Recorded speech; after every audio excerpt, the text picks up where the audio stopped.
obviously you addressed the Aiden situation on the radio, but if he goes back next week and gets his student conduct appeal won, is there a chance we see him later in the tournament? You know what? I'm not sure where that's all going to go. And we'll kind of address things as they come up. But for right now, the team's just preparing to play with who's at practice, and he's obviously not there. So we'll prepare to play without him and address that matter if it comes up. Chase Goodrow with the Tuscaloosa News. You kind of dovetailed into my question. How has practice gone without Aiden? Can you just discuss some of the adjustments you've had to make or how they've looked? Yeah, I'll say this. As good as Aiden is for us, and he's been great for us. You know, he's shot the ball well and done a lot of things. We were best equipped to lose somebody in the backcourt more than anywhere else with this team. So, again, you've got Reitzel, who's playing the best basketball of his career. He was SEC Player of the Week, I think, second to last week of the season. Philon's obviously good and getting as healthy as he can be. Houston Millett's playing well. Amari Allen's playing well. And like Houston was just talking about, I think Taylor and Noah are playing as good as they've played all year. So now you've got a little bit more where you don't have to play Amari down in the front court. You can play Amari exclusively in the back court. You know, and Jaleel's done a great job prepping, keeping his attitude where it needs to be, super talented. So I'm excited to see what some of these guys have. And, you know, we've done a good job in practice, I think, prepping for these. And Hofstra's got two very good guards. I mean, Cruz Davis and Preston Mead are as good a combination of backcourt as any. I mean, they're better than most high major backcourts when you put the two of them together.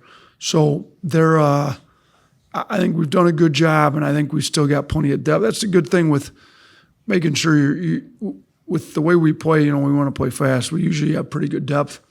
So we had great depth in the backcourt, and I think we've had 13 different starting lineups.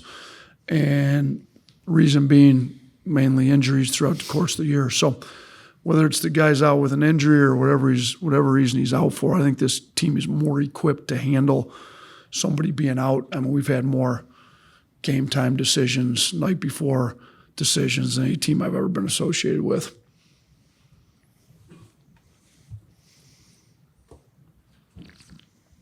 Speedy Claxton just sat up there 30 minutes ago and talked about how he thinks his bigs and their offensive rebounding almost translates better against a high major opponent. You look at this Hofstra team, the success they've had inside, the success they've had attacking the glass. What's your evaluation of that been, and what do you guys do to try to limit it? Yeah, no, they're good. I mean, they've got real size. Sunday is big, shot blocker, rim protector, rebounder. He gives it, you know, and I've been at that level. You know, I was at Buffalo for 6 years, 4 as a head coach, and having legitimate size inside's something that maybe you don't always have at that level. They have it, you know. But Sunday, and then I don't want to pronounce his name wrong. Number 6, Victory Anyetu. Thank you. It's between Sunday and Anyetu, they had 11-0 boards just between the two of them in their last game they played. So our guys are fully aware. We have had an issue rebounding the ball too many times this year. If we don't make a concerted effort to go to the glass, box out, it's going to be a problem. Because if you keep giving their backcourt multiple chances, I mean, they make tough shots. So you get them to miss one, great, you did a good job on defense. You have to get the rebound. And we want to run. You know, our depth is still there. Our style of play is that we want to play fast. They're a very slow team that, you know, they're comfortable playing deep into the shot clock. So we'd like to get the pace up. It's hard to get the pace up and run if you don't defensive rebound the basketball. So we really got to make sure we're focused on rebounding the ball. Hey, Nate, Matt Baker with The Athletic. You touched on Hofstra's guards a minute ago. Could you elaborate, please? What makes them so effective? You know, so Cruz is a lefty, and now they can both go either way, but Cruz is a lefty and Mead's a righty. You know, I don't know which one you call it one, which one you call it two, but they both can handle it, shoot it, pass it. I mean, I saw a stat in Mead. I mean, he's come on really strong here at the end of the year. He's been good for him all year, but you know, they had stat like, I mean, he's first player in the last 25 years in CAA to do whatever he'd done. They can both shoot it, drive it in the paint, and pass it. So if you want to, kind of double one, trap one, blitz one, well, you're leaving the other one playing off a closeout in a rotation. So, if a team has one guard that's great and elite and everybody else plays off him, it's a lot easier to trap in ball screens, double him. Okay, so all of a sudden you want to trap Cruz. Now you're pulling in Ed Mead's man to help on the roll. Not so sure how smart that is, because now all of a sudden you got to play him on a long closeout, and him attacking a long closeout's an issue. So the fact that they have two of them together makes them both better. The fact that they're both, Aaron Estrada led our team to a Final Four. He was Player of the Year in that conference for Hofstra, and Cruz's numbers are better than what Estrada's numbers were there. So to think that, I'm not saying he's better. I'll let Speedy would be a lot better answer for who was a better player. I'm sure they're different, but they're both lefties, and I had to I was fortunate enough to coach Estrada here for a year, and we went to the Final Four that year. But if you just look at the numbers, Cruz has had a better year. And, man, Estrada played really well at this high major level for the year he's with us. So their guards are good, but we've been to – this is our 6th NCAA tournament in a row. You don't make the NCAA tournament and play a bad team. If they're in the NCAA tournament, they're going to be good.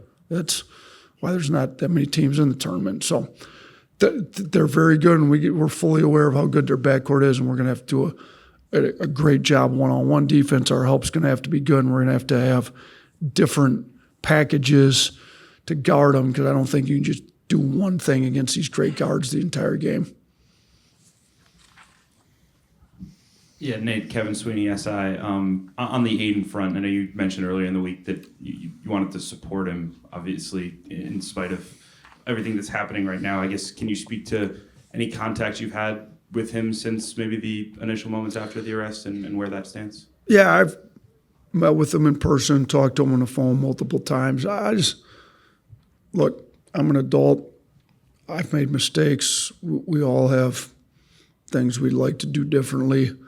Now's not the time to ignore a kid that you've built a real relationship with.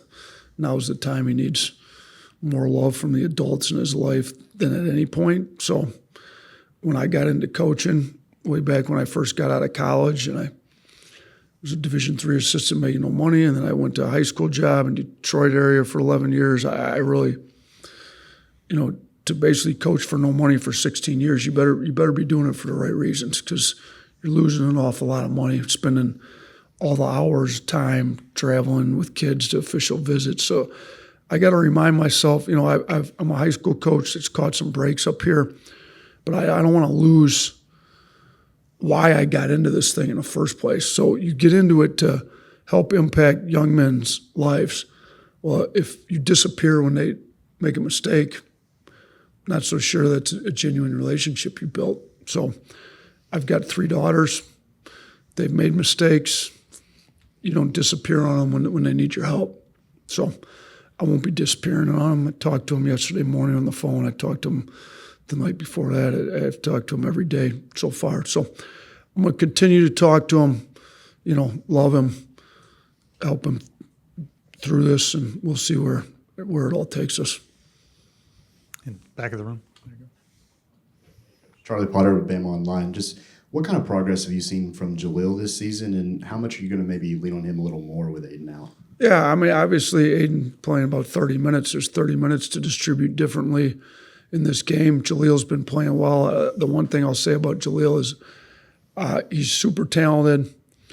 He had the broken foot that he missed so many reps in the offseason. He missed half our offseason. With the way we play, it's a lot different than the way most college teams play, at least. There's a lot to be learned in the offseason with playing fast, making the right reads in the paint reads, at the rim reads, pick and roll reads, closeout reads, all of it that he missed, and he was frustrated as a talented kid like him would naturally be, that he wasn't able to contribute as much as everybody would have liked for him to initially. But I think he's done an unbelievable job keeping his attitude right where it needs to be. I love him.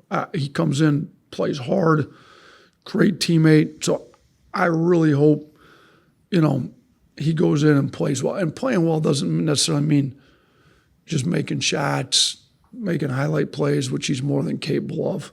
But it's being locked into the defensive end, impacting, winning. That's the one thing, you got to keep emphasizing these guys that come either out of high school or maybe places where they haven't won at the level we've won, is what can you do to impact winning? And it's not all scoring. That's why we chart as many things as we chart. So I think he's starting to figure that out. And, man, I would love for him to take advantage of this opportunity he's got in front of him and really play well here this weekend. Down for Hey, Coach. Lance Williams, Orange and Blue Sports Network. How has Amari developed as a player and a person throughout his freshman season? Where's the Orange and Blue Sports Network from? The University of Florida. Oh. Some other orange and blue. Most of them aren't on our highly liked list, but you're not in the state of Alabama on orange and blue. Amari comes in as a freshman that maybe isn't as highly ranked as some other kids we brought in. We all knew he had a chance to be really good. Like, I loved him.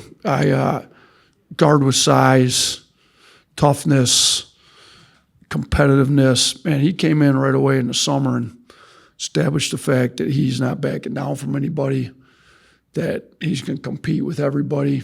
And there was days in the summer he was our best player. And I think you've seen that. He hasn't been elite in every game, but he's competed at an elite level every game. He's fought with some injuries and had to come around, but with his size, skill, athleticism, competitiveness, toughness, IQ, you combine it all. I mean, there's not many all-around players that can play as many positions as him in the country. And I think you're seeing that by where he's showing up on draft boards and the amount of interest all the NBA teams are giving him, asking about him. So he's been a joy to coach. He's, tough kid from Green Bay, Wisconsin. There hasn't been too many big-time basketball players come out of Green Bay, so it would be pretty cool to see him succeed. And I think it's been pretty cool to watch him his freshman year come along the way he's come along. What's the biggest difference stylistically in the offense, pace-wise, without Aiden? And then have you noticed any difference in the way LeBaron attacks and plays basketball without Aiden on the court? Aiden didn't miss too many games, so go back to when he missed, and it wasn't many. We're not really going to change the way we play. I mean, we had all the injuries all year, and there wasn't one time when we walked into a game and said, we're going to try to play a little slower this game, or we're going to really concentrate on throwing it inside this game because we're missing Reitzel or Philon or Holloway we kind of play the way we play. Now, different teams have different coverages in the pick and roll, and different teams have different strengths. To me, we're not changing the way we play based on who we have or don't have. We're going to change how we attack different coverages based on the way the team, we're playing. So, what does Hofstra do in pick and roll? Where are Hofstra's better defenders at? Where's Hofstra's strengths and weaknesses at? So there hasn't been any change at all, to be honest with you, other than we just have one less guy out there in practice. We're going to play the way we play. We're going to attack the way we attack, and I think it's been pretty good for us most of the year. Last question, back of the room. Coach, this is a little off topic and a little lighthearted, but what have you just thought of the way that Brady has quickly handled the challenges this season? Yeah, so Brady Goka started with us as a manager, was really good. We've got an army of managers, a bunch of kids willing to serve the program. It's great having them in. Some are just there to be a part of the basketball program. Some are there to find their way up in the coaching world. He was one that we knew came back from my connections in Michigan. He's from Michigan, close to Saginaw. Him and Preston have a little debate because Brady's not. I mean, he claims Saginaw, but it's really not Saginaw. It's like out in the country by Saginaw. So but he, came from up my connections in Michigan. He came down as a manager. Then he became a grad assistant. Kind of migrated towards the video room. Really got into the coaching part. So this is the first year we've got replays in college. So we gave it to our video coordinator. I mean, he should better be good with video. That's why he's the video coordinator. So I think he's been pretty good. I think, honestly, I think Brady's been good. I think it's been more everybody in college basketball figuring out appeals, challenges, because we appealed some plays that one game you'd win on that appeal. The next game, it's a more egregious flagrant one than this one, and all of a sudden you don't win it. And then you turn the TV on and you see this one, and I can't figure out what should have been a flagrant one and what's not. So I think in light of everybody being new and figuring it out and everybody's trying to work through it, the referees, people in charge of it all, I think he's done a pretty good job. He's look, the guy that's in that role, you better have some thick skin, because if you screw one up, especially now the appeals are different.